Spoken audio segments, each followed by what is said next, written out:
The Pythagorean philosopher Plato hinted enigmatically that there was a golden key that unified all of the mysteries of the universe.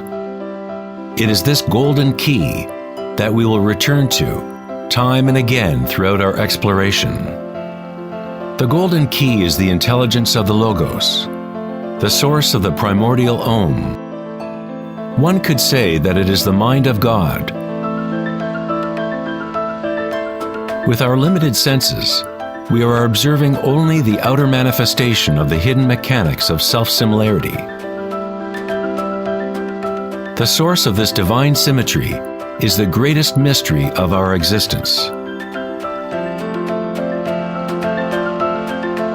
Many of history's monumental thinkers, such as Pythagoras, Kepler, Leonardo da Vinci, Tesla, and Einstein, have come to the threshold of the mystery. Einstein said, "The most beautiful thing we can experience is the mysterious. It is the source of all true art and science. He to whom this emotion is a stranger, who can no longer pause to wonder and stand wrapped in awe, is as good as dead. His eyes are closed."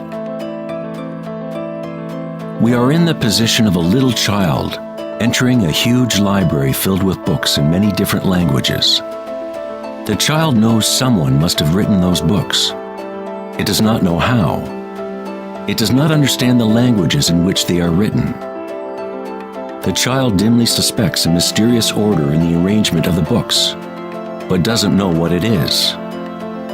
That, it seems to me, is the attitude of even the most intelligent human being toward God. We see a universe marvelously arranged and obeying certain laws. Our limited minds cannot grasp the mysterious force that moves the constellations. Every scientist who looks deeply into the universe, and every mystic who looks deeply within the self, eventually comes face to face with the same thing: the primordial spiral.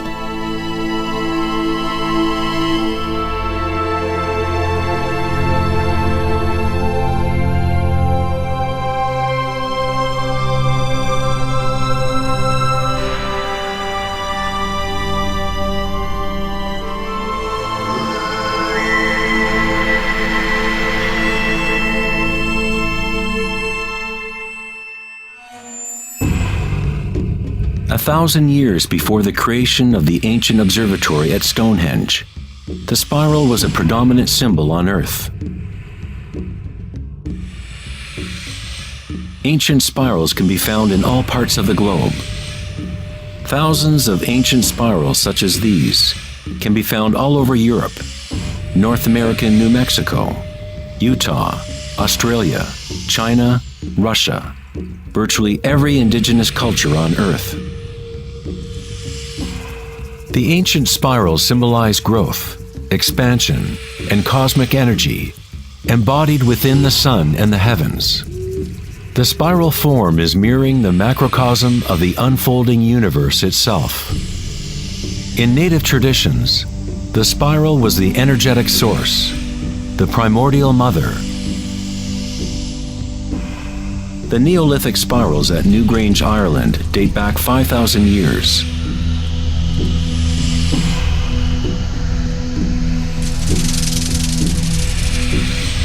They are 500 years older than the Great Pyramid of Giza, and they are just as enigmatic to modern observers.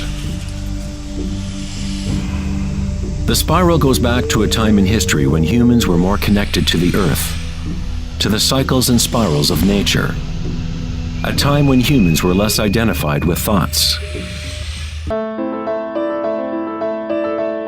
The spiral is what we perceive to be the torque of the universe.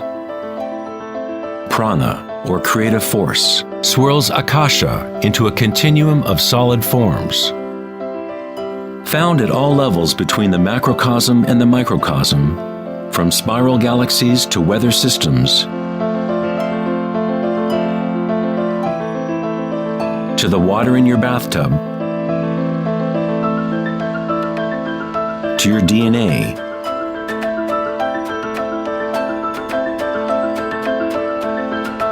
to the direct experience of your own energy.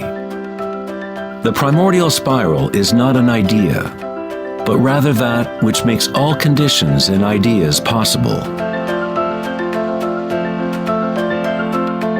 Various types of spirals and helices are found throughout the natural world. Snails, sea coral,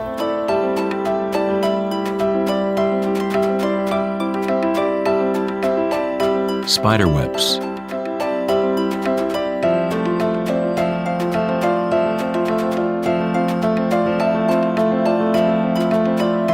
fossils,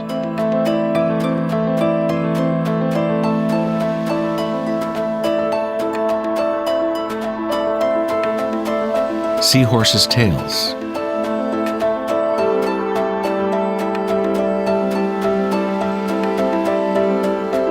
and shells. Many spirals appearing in nature are observable as logarithmic spirals, or growth spirals. As you move out from the center, the spiral sections get exponentially larger. Like Indra's net of jewels, logarithmic spirals are self-similar, or holographic, such that the characteristics of every part are reflected in the whole.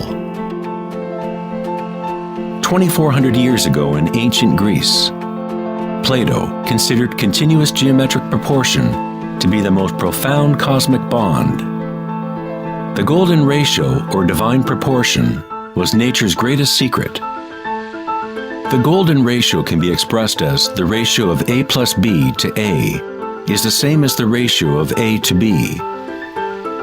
To Plato, the world's soul binds together into one harmonic resonance.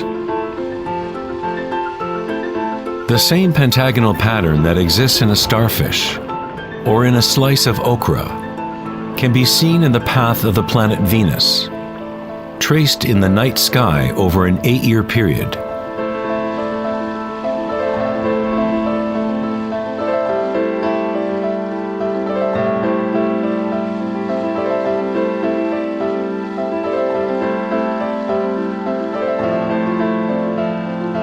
The intelligible world of forms above and the visible world of material objects below through this principle of geometric self-similarity.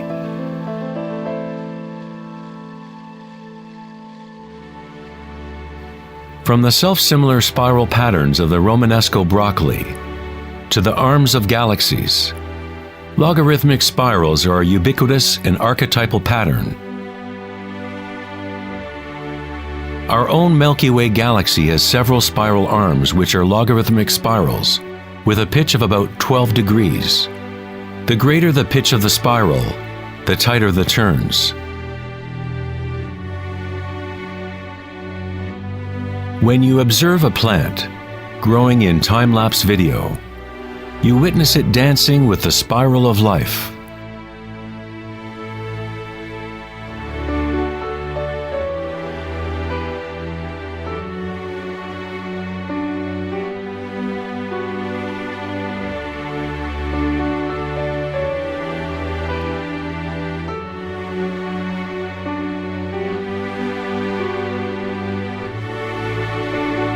A golden spiral is a logarithmic spiral that grows outward by a factor of the golden ratio. The golden ratio is a special mathematical relationship that pops up over and over in nature. The pattern that is observable follows what is called the Fibonacci series, or Fibonacci sequence. The Fibonacci series unfolds such that each number is the sum of the previous two numbers. The German mathematician and astronomer Kepler discovered that self-similar spiral patterns are observable in the way leaves are arranged on stems of plants, or in the floret and petal arrangements of flowers. Leonardo da Vinci observed that the spacing of leaves was often in spiral patterns. These patterns are called phyllotaxis patterns, or leaf arrangement patterns.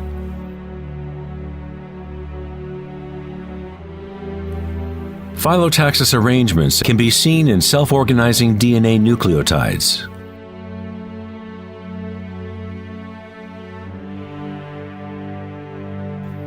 And in everything from the family trees of reproducing rabbits to pine cones, cacti, to snowflakes, and in simple organisms such as diatoms. Diatoms are one of the most common types of phytoplankton, single-celled organisms that provide food for countless species throughout the food chain.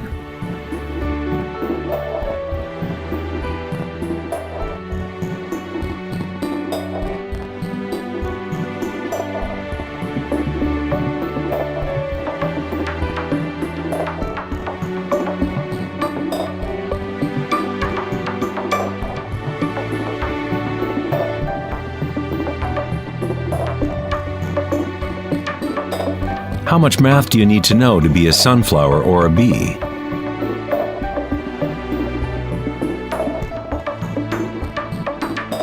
Nature doesn't consult the physics department to grow broccoli.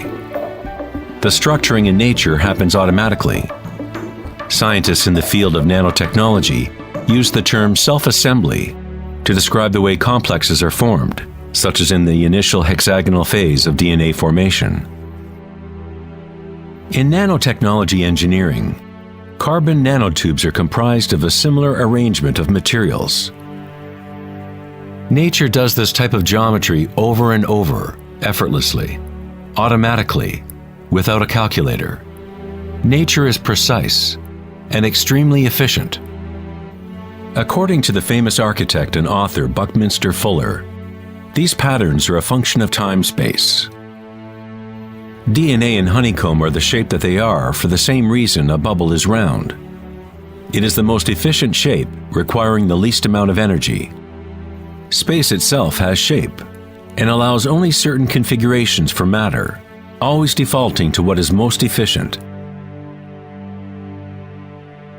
These patterns are the strongest and most efficient way to build architectural structures, such as geodesic domes.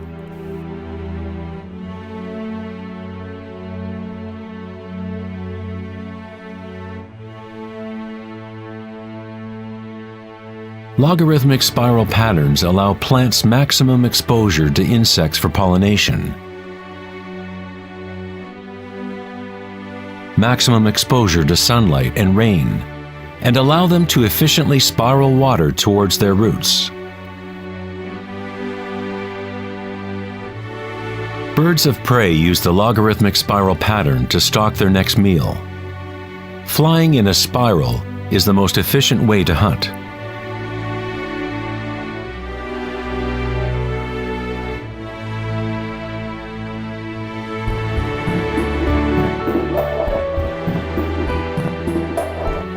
One's ability to see the spiral of life dancing akasha into material form is related to one's ability to see beauty and symmetry in nature. Poet William Blake said, "The vegetative universe opens like a flower from the earth's center, in which is eternity. It expands from stars to the mundane shell, and there it meets eternity again, both within and without."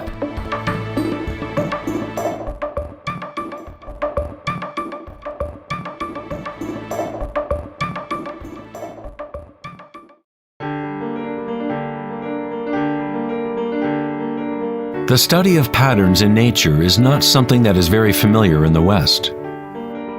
But in ancient China, this science was known as Li.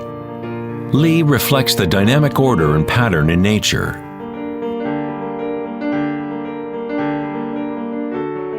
But it is not pattern thought of as something static, frozen, or unchanging, like a mosaic. It is dynamic pattern as embodied in all living things.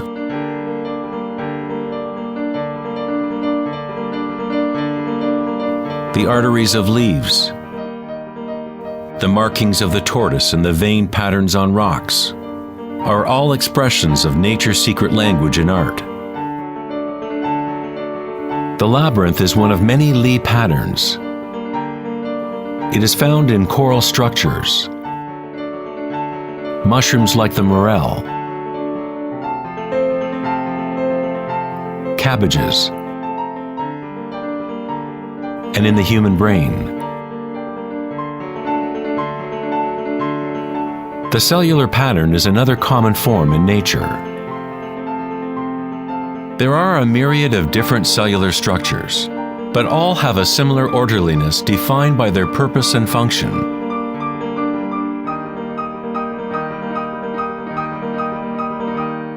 It is easy to be mesmerized with the constant play of forms. But what is most interesting is that certain archetypal forms seem to be woven into the fabric of nature at all.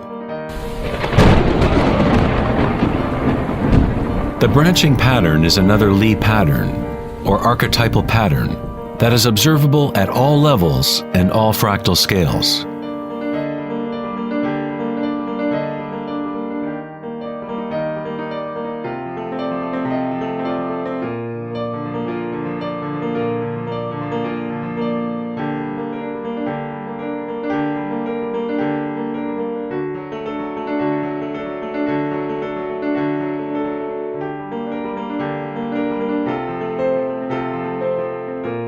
Take, for example, this incredible image of a supercomputer simulation known as the Millennium Run, showing the distribution of dark matter in the local universe.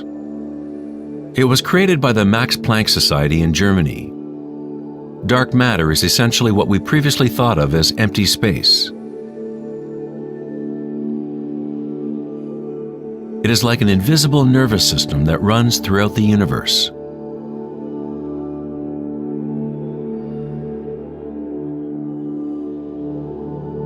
The universe is literally like a giant brain. It is constantly thinking, using a type of dark or hidden energy that science is only starting to understand.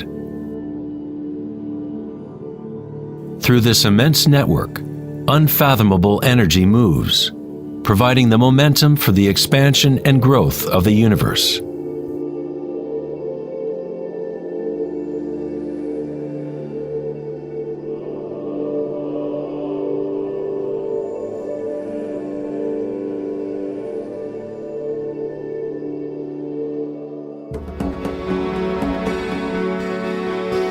Nature creates branching patterns automatically when we set up the right conditions.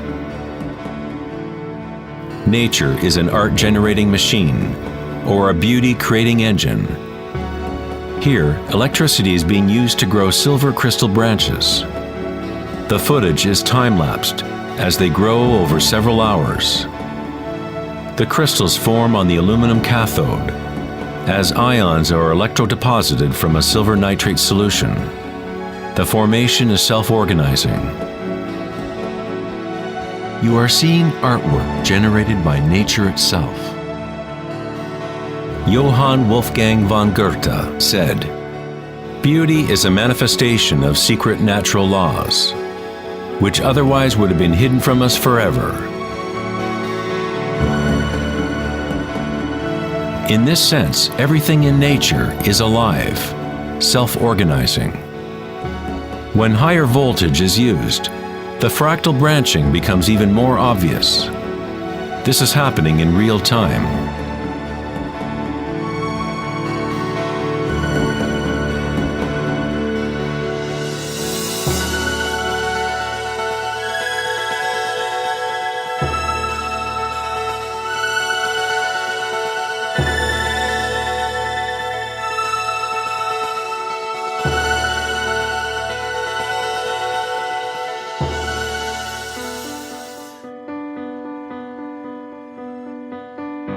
In the human body, tree-like structures and patterns are found throughout. There are, of course, the nervous systems that Western medicine knows about. But in Chinese, Ayurvedic, and Tibetan medicine, the energy meridians are a central component to understanding how the body functions. The nadis, or energy meridians, form tree-like structures. A post-mortem examination will not reveal the chakras or the nadis. But that does not mean they do not exist. You need to refine your tool that you use to look.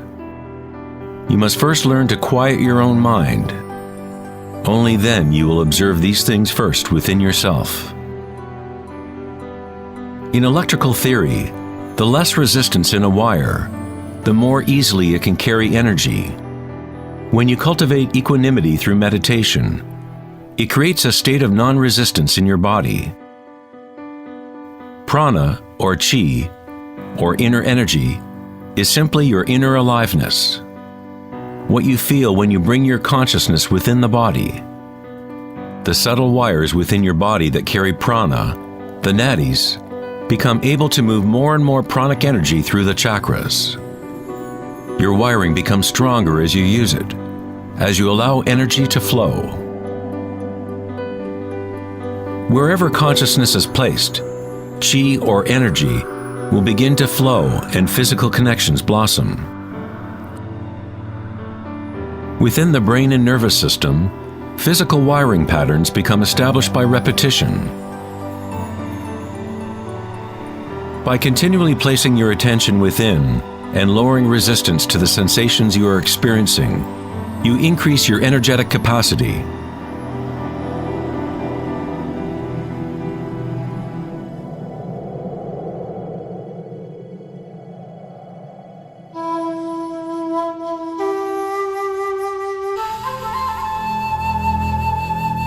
In Taoism, the yin-yang symbol represents the interpenetration of the spiral forces of nature. The yin-yang is not two and not one. The ancient concept of the hara is represented by a yin-yang, or spiral swirl. It is the power center located in the belly below the navel. Hara means literally sea or ocean of energy. In China, the hara is called the lower dantian. In many forms of Asian martial arts, the warrior with strong hara is said to be unstoppable. In the samurai tradition, one form of ritual suicide, or seppuku, was harakiri, was often mispronounced as harikiri. It means to impale one's hara, thereby cutting off one's chi or energy channel. Moving from this center creates the grounded, graceful movement that you see not only in martial arts,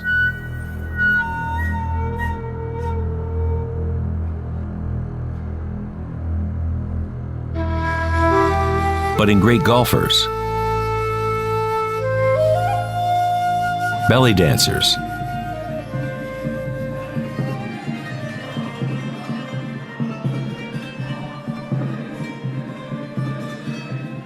and Sufi whirling dervishes.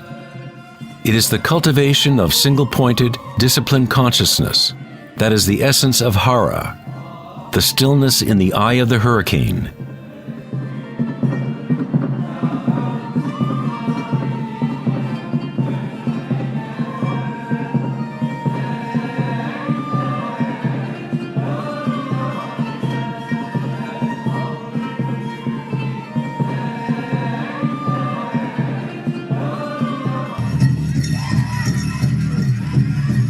It is the gut instinct and connection to one's energy source.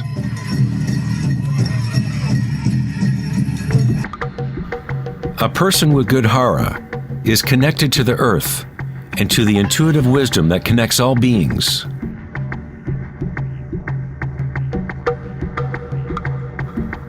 To think with your belly, hara dekanganase, is to tap into your inner wisdom.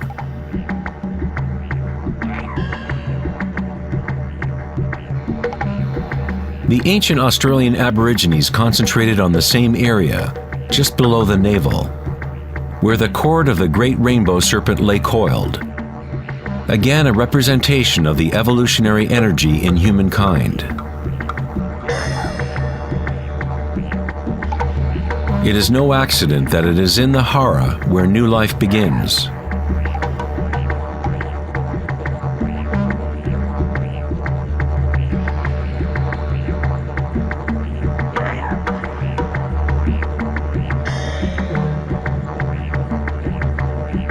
The enteric nervous system, sometimes referred to as the gut brain, is capable of maintaining a complex matrix of connections similar to the brain and the head, with its own neurons and neurotransmitters. It can act autonomously, that is, with its own intelligence. You could say that the gut brain is a fractal version of the head brain, or perhaps the head brain is a fractal version of the gut brain. A healthy bear has strong hara. When a bear knows where to forage for herbs, it follows the movement of qi through its senses, centered in the hara or belly. This is the bear's connection to the dream lodge, the place in native traditions where all knowledge comes from, to the spiral of life.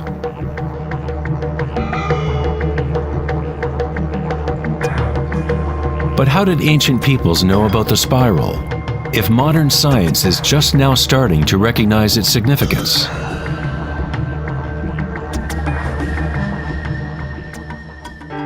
Ask the bees, for they have not forgotten how to love. Bees have a special connection to the source, as part of a symbiotic system, helping beauty and diversity to flourish. They are a bridge between the macrocosm and the microcosm. There is one heart that connects all, a hive mind, if you will. Like an open brain, the hive sends out its dreams into the world to be manifested.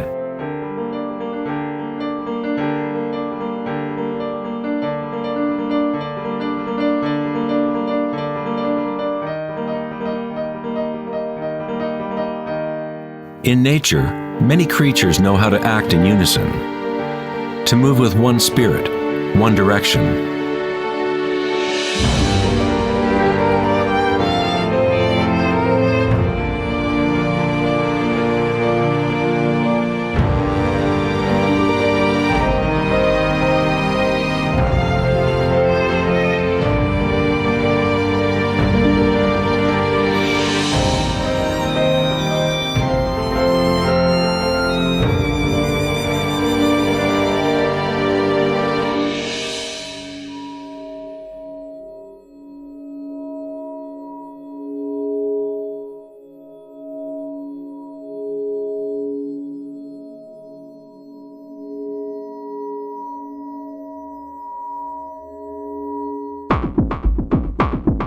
But not all benefit the other species around them. For example, the locust will devour everything in its path. A locust has no choice but to act like a locust. It will never make honey or pollinate plants the way a bee does. A locust's behavior is rigid, but a human is unique in that we can act like a bee or we can act like a locust. We are free to change and manipulate the patterns of how we interact with the world. We can exist symbiotically or as a parasite.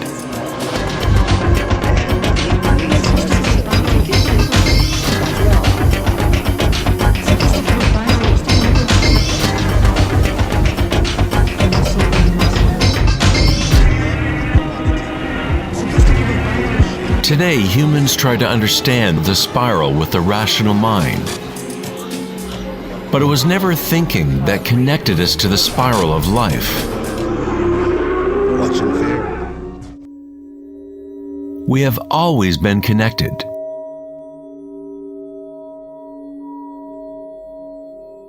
Thinking has been what keeps us in the illusion of separateness, within our own identities. Thinking is the creation of separateness, the experience of limitation. The more we align with thought, the more removed we become from the source. Ancient cultures that were less thought-oriented aligned themselves with the spiral in a more direct and personal way than we do today. In ancient India, Kundalini is a representation of one's inner energy, which moves in snake-like or helix-like pattern up the spine. In the ancient yogic traditions of India, the inner worlds of people at that time were comparable to those of Hara-centered cultures. To balance the power of the spiral with the stillness of your witnessing consciousness is to align with your full evolutionary potential, to blossom into the unique, multifaceted being you were designed to be. Ida, the feminine or moon channel, is connected to the right brain, and Pingala, the masculine or sun channel, connected to the left brain. When these two channels are in balance, energy flows up a third channel, Sushumna, along the center of the spine, energizing the chakras and unlocking one's full evolutionary potential. The word chakra is an ancient Sanskrit word meaning energy wheel. Kundalini is nothing less than the primordial spiral that dances your human life into existence. It is a different order of energy than we normally understand, like a bridge from gross matter to the most subtle energies. You are that bridge. Kundalini is not energy that can be forced by will, effort, and friction. It is analogous to growing a flower. All we can do as good gardeners is prepare the soil in proper conditions and let nature take its course.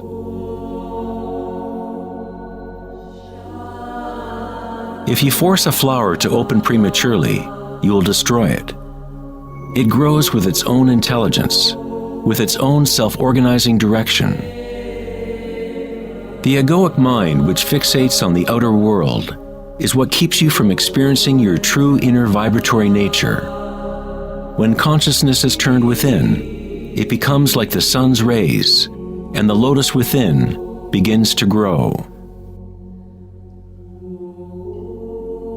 As Kundalini awakens within oneself, one begins to see the signature of the spiral in all things, in all patterns within and without. This spiral is the link between our inner worlds and our outer worlds.